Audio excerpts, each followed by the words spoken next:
നമസ്കാരം. വരാനിരിക്കുന്ന നിയമസഭാ തെരഞ്ഞെടുപ്പുകൾക്ക് വളരെ മുൻപേ ഒരുക്കങ്ങൾ നടത്താൻ ബി.ജെ.പി. വിവിധ സംസ്ഥാനങ്ങളിൽ വലിയ ഒരുക്കങ്ങളിലേക്ക് ഉടൻ തന്നെ കടക്കാനുള്ള നീക്കങ്ങളാണ് ബി.ജെ.പി. നടത്തുന്നത്. സി.ജെ.പിയുടെ സമരവും മറ്റ് പല രാഷ്ട്രീയ വിഷയങ്ങളും തളർത്തിയ ബി.ജെ.പി. ആ തളർച്ചയെ തെരഞ്ഞെടുപ്പുകളിൽ പ്രതിഫലിപ്പിക്കാതിരിക്കാൻ പ്രത്യേകം ശ്രദ്ധ ചെലുത്തുകയാണിപ്പോൾ.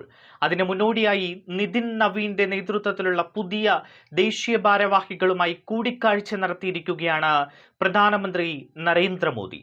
അടുത്ത വർഷം നടക്കാനിരിക്കുന്ന നിയമസഭാ തെരഞ്ഞെടുപ്പുകൾക്ക് ഒരുങ്ങാൻ പ്രധാനമന്ത്രി ഇവർക്ക് നിർദ്ദേശം നൽകിക്കഴിഞ്ഞു. വന്ദേ മാതരം ചർച്ചാ വിഷയമാക്കുന്നതിനൊപ്പം ജൻസികളുമായുള്ള ആശയവിനിമയം കൂട്ടാനും ബി.ജെ.പി. തീരുമാനിച്ചിട്ടുണ്ട്.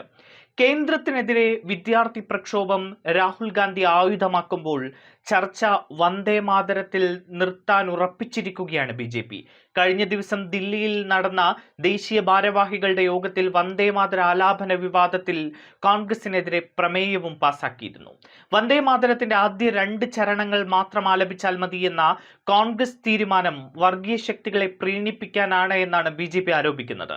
ഒപ്പം യുവാക്കൾക്കിടയിലും ജനങ്ങൾക്കിടയിലും ഇതിന്റെ പ്രാധാന്യം എത്തിക്കാൻ രാജ്യവ്യാപകമായിട്ടുള്ള ബോധവൽക്കരണ പരിപാടികൾ സംഘടിപ്പിക്കുമെന്ന പ്രഖ്യാപനം കൂടി കഴിഞ്ഞ ദിവസം നടത്തിയിരുന്നു.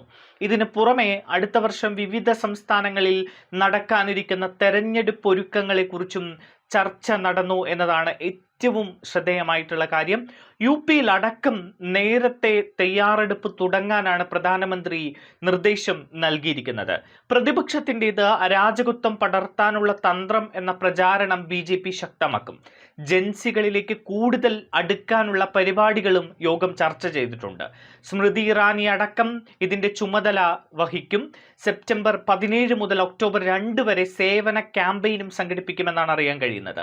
ശുചിത്വ പ്രവർത്തനങ്ങൾ, രക്തദാന ക്യാമ്പുകൾ, ആരോഗ്യ ക്യാമ്പുകൾ തുടങ്ങിയവ ഉൾപ്പെടുന്ന ഈ ക്യാമ്പയിനൊപ്പം നരേന്ദ്രമോദി പ്രധാനമന്ത്രിയായിരുന്ന കാലങ്ങളിൽ പ്രഖ്യാപിച്ച ക്ഷേമ പ്രവർത്തനങ്ങളും പദ്ധതികളും ഉയർത്തിക്കാട്ടാനും യോഗം തീരുമാനിച്ചിട്ടുണ്ട്.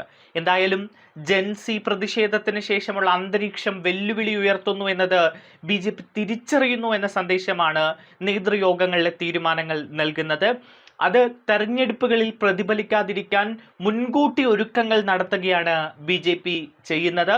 എന്തായാലും വരുന്ന തെരഞ്ഞെടുപ്പുകൾ, പ്രത്യേകിച്ച് ഉത്തർപ്രദേശിലെ അടക്കം നിയമസഭാ തെരഞ്ഞെടുപ്പുകൾ ബി.ജെ.പിയെ സംബന്ധിച്ച് ഏറെ നിർണായകമാണ്. അവിടെ അയോധ്യ രാമക്ഷേത്ര കൊള്ളയടക്കം, സംഭാവന കൊള്ളയടക്കം വലിയ വിവാദമായ സാഹചര്യത്തിൽ തോൽവി ബി.ജെ.പിക്ക് ചിന്തിക്കാനാവില്ല. കാരണം അങ്ങനെ തോൽക്കുകയാണെങ്കിൽ അത് ദേശീയ നേതൃത്വത്തെ തന്നെ വലിയ പ്രതിരോധത്തിലാക്കുകയും അത് പ്രതിസന്ധിയിലേക്ക്, കേന്ദ്രഭരണത്തെ പ്രതിസന്ധിയിലേക്ക് കൊണ്ടുപോവുകയും ചെയ്യും. അതുകൊണ്ട് തന്നെ വലിയ ഒരുക്കങ്ങൾ മുൻകൂട്ടി ബി.ജെ.പി. ഇപ്പോൾ നടത്തുകയാണ്.